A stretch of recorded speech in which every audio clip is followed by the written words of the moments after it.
नमस्कार, स्वागत है आपका। आप देख रहे हैं हमारी खास पेशकश लीगल हेल्पलाइन और मैं हूं आपके साथ अनंत। इस देश का लोकतंत्र इस देश की खूबसूरती का एक अभिन्न अंग है, जहां जनता के लिए जनता द्वारा शासन के एक सूत्र पर चलते हुए हर एक नागरिक को समानता के साथ स्वेच्छा से जीने का अधिकार दिया जाता है। लोकतंत्र की आत्मा संविधान को कहा जाना गलत नहीं होगा और इसी संविधान का प्रियम्बल यानी संविधान की प्रस्तावना भी समाज के हर व्यक्ति के लिए समता और न्याय की बात करती है। कानून हर समस्या के सही प्रारूप में समाधान के लिए मौजूद है, लेकिन सही जानकारी ना होने या कानूनी पेचीदगियों के चलते एक बड़ा हिस्सा समाज का सही समय पर न्याय हासिल करने में असमर्थ महसूस करता है।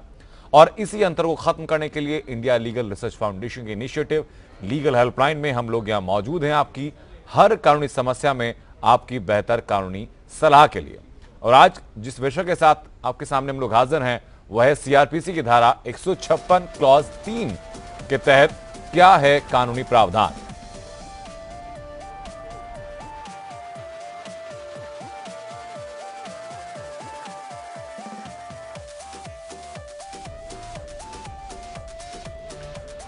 और इसके साथ ही अगर कोई और कानूनी शंका आपके मन में हो, कोई और कानून संबंधी सवाल आपके मन में हो, कोई कानूनी पेचीदगी आपके मन में हो इस वक्त पे जिसके बारे में आप बेहतर सलाह चाहते हैं, जानकारी चाहते हैं, तो आप इस कार्यक्रम के माध्यम से हमारे साथ जुड़ सकते हैं। हमारी फोन लाइंस खुल चुकी हैं, स्क्रीन पर नंबर आपके फ्लैश हो रहे हैं।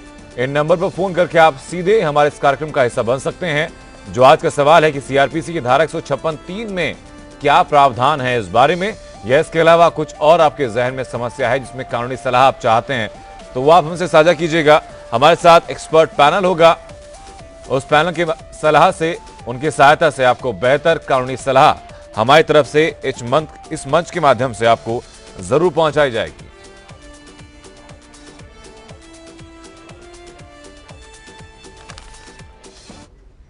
और जो खास मेहमान आज हमारे साथ हैं उनका परिचय आपसे कराते हैं। हमारे साथ प्रियांक त्यागी हैं, एडवोकेट हैं दिल्ली हाईकोर्ट से, और उस्मान सिद्दीकी हमारे साथ हैं, advocate Allahabad high court Lucknow bench से। बहुत स्वागत आप सभी लोगों का। प्रियांक, शुरुआत आपसे कि हम सीआरपीसी धारा 156(3) की बात कर रहे हैं, इसमें क्या प्रावधान है। इससे पहले मैं चाहूंगा कि आप दर्शकों को बताएं कि 156 की क्लॉज 3 है क्या।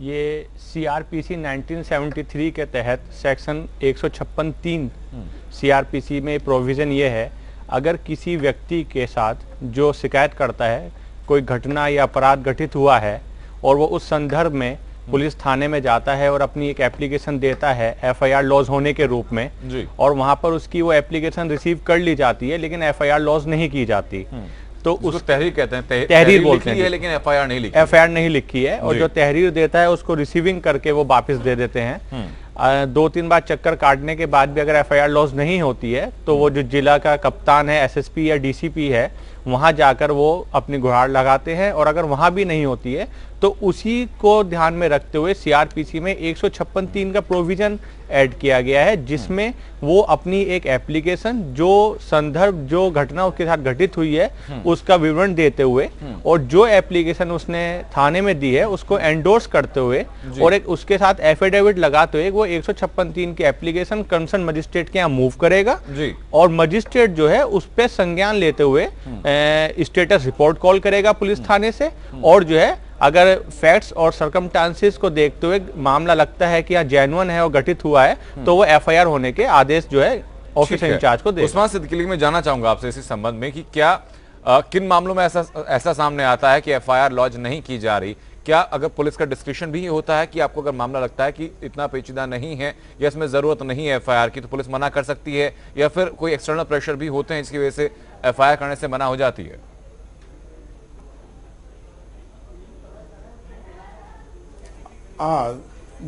देखिए, ऐसा है कि धारा 156(3) का जो प्रोविजन है जी, उससे पहले 114 सेक्शन 154 उसको भी पढ़ लेना जरूरी है, क्योंकि वो पहला पार्ट है और 156(3) ये सेकंड पार्ट है जी। 154 में ये प्रोविजन है कि हर आदमी को राइट है कि उसके साथ कोई घटना हुई है उसकी एफआईआर थाने में या पुलिस स्टेशन पे वो लॉज करा सके।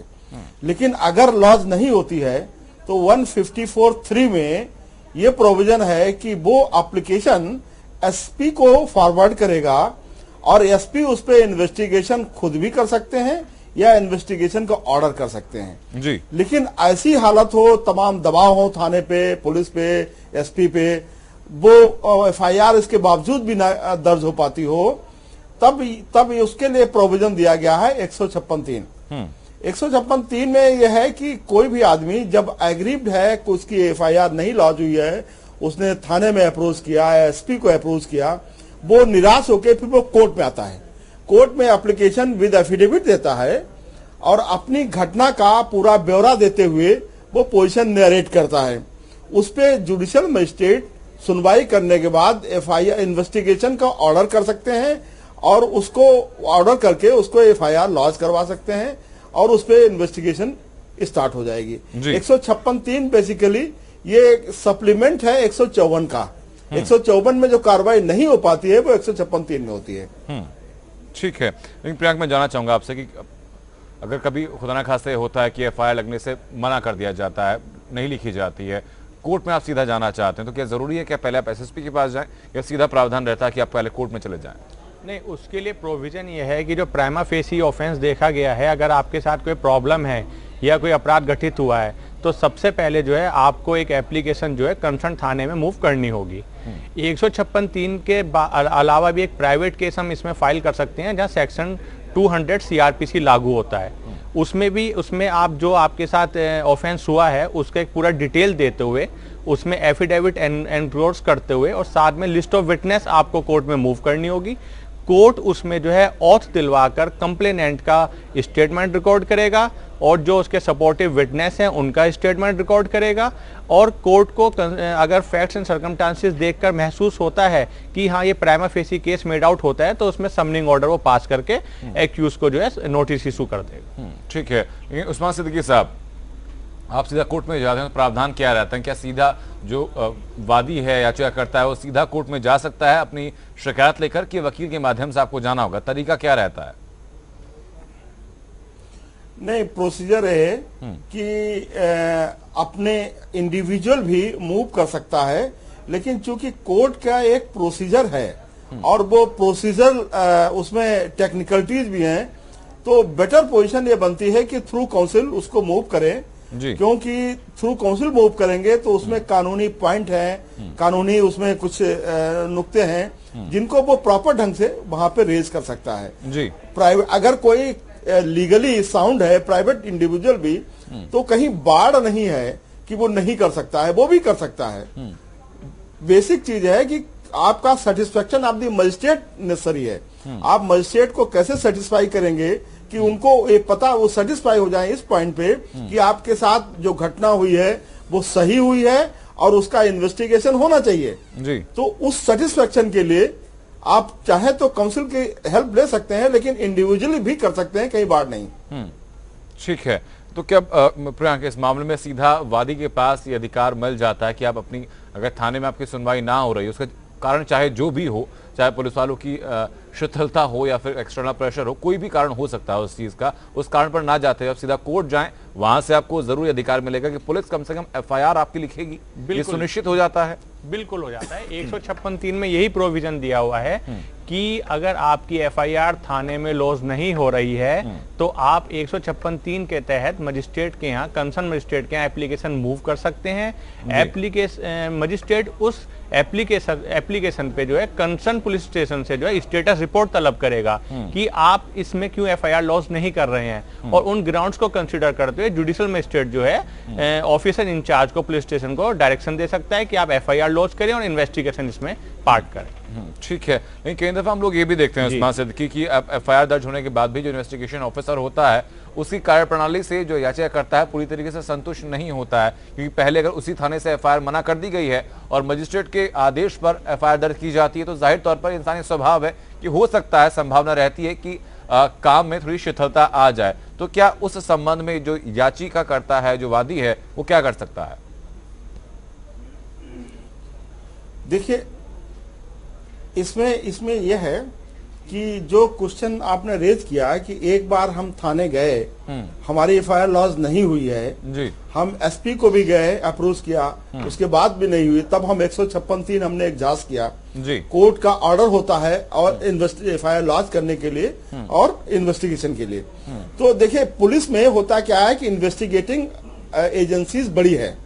अगर आपको ये शक है, आपको ये डाउट है कि हो सकता है कोई पर्टिकुलर आईओ हमारे केस में प्रॉपर इन्वेस्टिगेशन ना करे, तो उस हालत में वो अपना आईओ चेंज करा सकता है, वो दूसरे आईओ के लिए वो अपना जाके मूव कर सकता है एप्लीकेशन कि हमारा इस आईओ से नहीं इन्वेस्टिगेशन होना चाहिए, हमारा इस आईओ से होना चाहिए।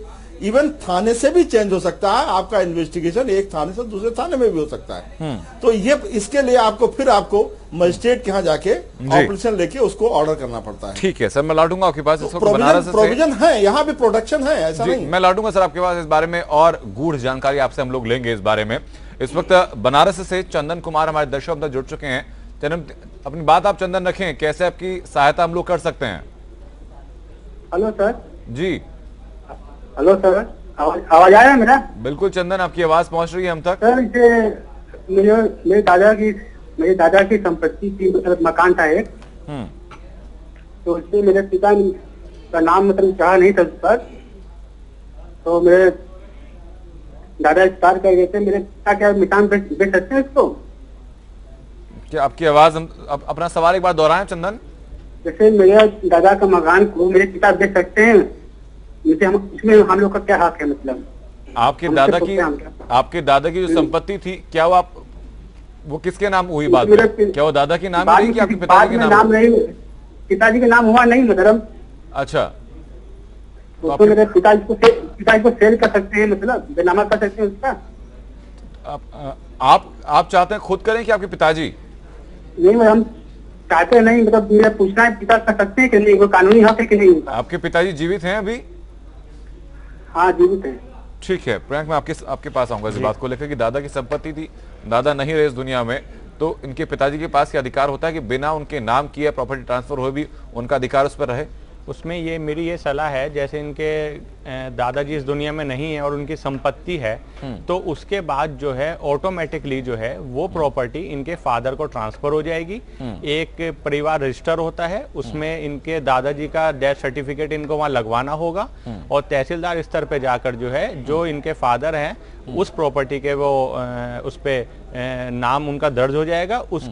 उसके बाद इनके फादर को एब्सोल्यूट राइट है वो उसको सेल करें या उसके साथ कुछ भी वो ट्रीटमेंट कर सकते हैं। ठीक है, लेकिन क्या दोनों तरह की संपत्ति पर ये कानून लागू होता है? जो आपने कहा है, अगर दादा के पास पैतृक संपत्ति है या उनकी खुद अर्जित की हुई संपत्ति है, दोनों तरह की संपत्तियों में ये दोनों तरीके का होता है, क्योंकि दो तरीके की प्रॉपर्टी है, एक तो एंसेस्ट्रल प्रॉपर्टी होती है, एक सेल्फ रिक्वायर्ड प्रॉपर्टी होती है। अगर सेल्फ रिक्वायर्ड प्रॉपर्टी होती है और इनके दादा जीवित होते तो उनको पावर थी कि वो या तो किसी इंडिविजुअल आदमी को विल कर सकते थे या वो किसी के और नाम बैनामा कर सकते थे, लेकिन वो विदाउट विल अगर एक्सपायर हो गए हैं तो वो ऑटोमेटिकली जो है उनके लीगल हेयर्स इनके फादर माने जाएंगे। ठीक है, उम्मीद मैं करता हूं चंदन आपको बेहतर सहायता मिली है इस मामले में। और उस वक्त हरियाणा से इंद्रराज हमारे दर्शक जुड़ चुके हैं हम तक। इंद्रराज, अपनी बात आप रखें। नमस्कार सर। जी नमस्कार सर, एक प्रॉपर्टी थी उस पर केस चला था सर जी। उसमें सर एक हिस्सेदार का नाम छूट गया सर। सर वो हिस्सेदार का नाम छूट गया और उसके कोई बच्चा नहीं था सर जी। उसने उसके भाई के लड़के को वसीयत करके मर गया। 40 साल हो गया सर, परंतु उसके नाम तो वो जमीन आई नहीं सर। उस कोर्ट केस में उसका नाम छूट गया सर। तो सर वो वसीयत के आधार पर सर उसमें हिस्सा मांग सकता है सर? ठीक है इंद्रराज, बेहतर होगा इस संबंध में आप जितने भी कानूनी कार्रवाई अब तक हुई है वो तमाम कागजात एक बार आप हम तक पहुंचा दें। उनको देखने के बाद हम लोग बेहतर स्थिति में होंगे कि आपको इस बारे में सलाह दे पाएं। लेकिन उस्मान सिद्दीकी साहब, अगर आप ठीक तरीके से स्थिति समझ पाए हैं जो इंद्रराज कह रहे हैं, इनको कुछ सलाह देना चाहेंगे आप? नहीं, थोड़ा सा इनका सवाल आप दें, कुछ आवाज ब्रेक हो रही थी सर। वही दरअसल लीगल टेक्निकलिटी इनकी आवाज इनकी बातों में कुछ रहती है कि कोई प्रॉपर्टी का केस था जो कि सब जुडिस था, उसी केस में किसी एक हिस्सेदार का नाम छूट गया। अब वो हिस्सेदार दुनिया में नहीं है, लेकिन उस हिस्सेदार ने जाने से पहले अपनी सारी संपत्ति जो है वो अपने किसी सगे संबंधी के नाम कर दी है। तो क्या वो सगा संबंधी उस प्रॉपर्टी में हिस्सेदार हो सकता है? देखिए, अगर केस सब जुडिस था और उस पे इंट्रीम ऑर्डर भी था, अगर उस पे इंट्रीम ऑर्डर भी था जी, तो उस पे तो वो कोई विल डीड को एग्जीक्यूट नहीं कर सकते थे। लेकिन अगर इंटरिम ऑर्डर भी नहीं है, अगर केस सब जुडिस था, तो उन्होंने विल करके अगर ट्रांसफर किया तो वो भी subject to decision of court होगा, वो फाइनल नहीं है जी। ये मेरी इनको ये सलाह है, सबसे पहले जो केस सब जुडिस है उसकी पैरवी करें, उसमें पार्टी बनने की दरखास्त दें, पार्टी बने और उसमें अपनी सारी बात कहें, उसमें भी राइट इनका डिटरमिन हो सकता है, उसके भी तहत इनको बेनिफिट मिल सकता है। जी ठीक है, मैं उम्मीद करता हूं इंद्रराज आपको बेहतर सहायता मिले इस बारे में। उस वक्त बिहार से संजय हमारे दर्शक, संजय अपनी बात आप रखें। संजय आप तक आवाज पहुंच रही है हमारी? हाँ सर, गुड इवनिंग सर, मैं संजय कुमार बोल रहा हूँ सर। मुझे समस्या इस प्रकार का है। हेलो जी बताएं संजय। जैसे कि मेरी अपनी निजी जमीन है, उस पर कुछ अतिक्रमण जो है कोई आदमी कर लिया है, अतिक्रमण वो हट नहीं रहा है। हम काफी जगह आवेदन दिया, जिसमें कोई कार्रवाई नहीं हो रहा है। तब इस स्थिति में हम क्या करें? तो आपने कहाँ कहाँ आवेदन दिया है इस मामले में? सर हम तो यहाँ पे जैसे डिस्ट्रिक्ट में भी दिए, मुख्यमंत्री के पास भी दिए, प्रधानमंत्री को भी दिए, हर जगह से मैं थक गया। लेकिन क्या इस मामले में पुलिस के पास गए आप? हेलो, क्या इस मामले में संजय आपने पुलिस में शिकायत दर्ज कराई अपनी? हाँ, पुलिस को रिपोर्ट दी है, पुलिस भी रिपोर्ट दिया, उसे 144 धारा लगाया गया। एसडीओ भी उसके खिलाफ दिए, लेकिन फिर भी कोई कार्रवाई नहीं है उसमें। ठीक है प्रियंक, यहाँ पर क्या सलाह देंगे आपको? संजय जी मेरे को आप मेरी सलाह ये है आपके लिए, जो आपने लाइन ऑफ एक्शन लिया है वो थोड़ा डिफरेंट है। आप सीधा जिला न्यायालय में जाएं और वहाँ सिविल जज सीनियर डिवीजन है बिहार में, वहाँ आप एक जो है इंजंक्शन सूट फाइल करें और स्टे के लिए उसमें ऑर्डर 39 रूल्स ईपीसी में आप एक एप्लीकेशन मूव करें और जो है कोर्ट इस चीज को कंसीडर करते हुए इमीडिएटली जो है अपोजिट पार्टी को स्टे करेगी।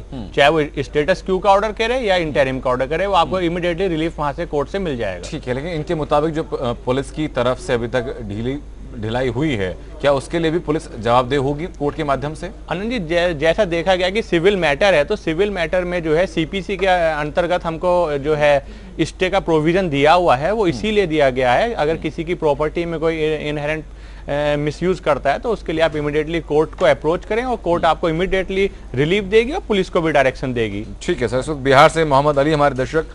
मोहम्मद अली अपनी बात आप रखें। जी मेरा कहना है जी।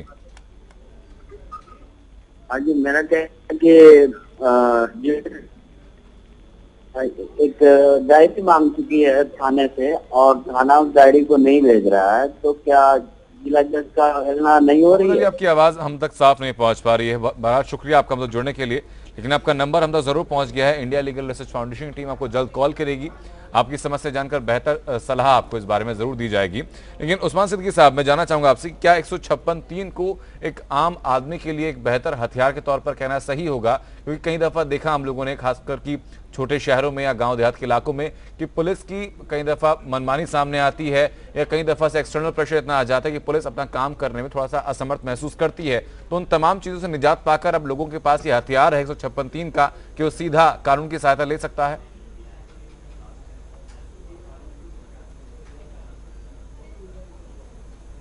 देखिए, ये 156(3) सीआरपीसी में जो प्रोविजन है, ये एक बेस्ट हथियार है आम आदमी के लिए कि अगर वो थाने से निराश हो, पुलिस की मोड ऑफ वर्किंग से निराश हो या हायर अथॉरिटी से भी निराश हो, तो वो जाके जुडिशियल अप्रोच करे और वहां से ऑर्डर ले ले।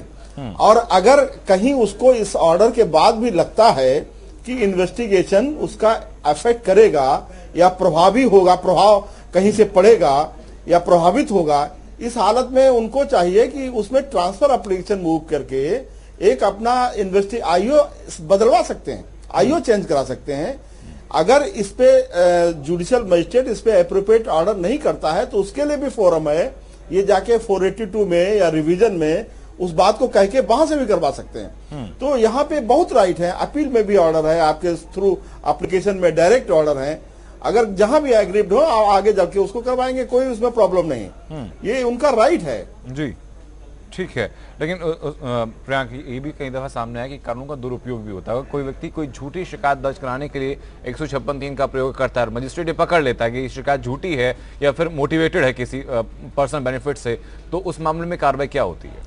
अनंत जी, ये अच्छा सवाल आपने किया है। 2015 में सुप्रीम कोर्ट ने क्लियर कट गाइडलाइंस पास की हैं कि 156(3) की जो भी एप्लीकेशन मूव की जाएगी उसके साथ आप जो है इंक्लूड अलोंग विद एफिडेविट करेंगे। एफिडेविट का प्रोविजन इसलिए हाई कोर्ट ने, सुप्रीम कोर्ट ने इसमें इंक्लूड किया है कि अगर जुडिशियल मजिस्ट्रेट को संज्ञान लेते समय ये प्रतीत हो जाता है कि ये जो भी इन्होंने फैक्ट्स दिए हैं ये गलत हैं, तो कोर्ट जो है उल्टा उन पे 340 की कार्रवाई कर सकती है। इसी चीज को मद्देनजर रखते हुए सुप्रीम कोर्ट ने ऑल ओवर इंडिया में गाइडलाइंस पास की हैं कि अगर आप 156(3) की एप्लीकेशन मूव करेंगे तो आप उसके साथ सपोर्टिंग एफिडेविट मैंडेटरी फाइल करेंगे जी। और अगर इसमें 156(3) में अगर जुडिशियल मजिस्ट्रेट आपकी अलाउ नहीं करता है, क्योंकि उसको पावर है, अगर लगता है कोई फैक्ट्स उसको नहीं मिले और वो आपको इसके डिसमिस कर देता है, तो आप इसके खिलाफ जो है रिवीजन में डिस्ट्रिक्ट जज के यहाँ जा सकते हैं। और अगर जिला न्यायालय के यहाँ से भी आपको ऑर्डर नहीं मिलता है तो आप उसके अगेंस्ट हाई कोर्ट में अपील फाइल कर सकते हैं। हाई कोर्ट में जाने का सर क्या प्रावधान रहता है? हाई कोर्ट में जाने के लिए आप 482 में भी वहां पे रिट फाइल कर सकते हैं और डीजे जो डिस्ट्रिक्ट जज का ऑर्डर है उसके अगेंस्ट भी आप हाई कोर्ट में अपील फाइल कर सकते हैं 156(3) में। जी ठीक है, लेकिन उस्मान सिद्दीकी साहब, क्या ये जो पूरा प्रोसीजर होता है ये आम आदमी से अनभिज्ञ होता है, तो क्या हमारे यहाँ ऐसा भी कोई प्रोविजन है या कोई ऐसा व्यक्ति जो कि वित्तीय तौर पर इतना सक्षम नहीं है कि वकील हायर कर सके, वकील की सेवाएं ले सके, तो उसके लिए क्या तरीका रहता है? देखिए, एक लीगल हर कोर्ट में, हमारे यहाँ हाई कोर्ट में भी और लोअर कोर्ट में भी हर जगह एक पैनल बनाया गया है फ्री लीगल सर्विस का, और उसका बाकायदा एक डिपार्टमेंट है उत्तर प्रदेश स्टेट में जो पूरे जिलों के लीगल मैटर्स को डील करता है।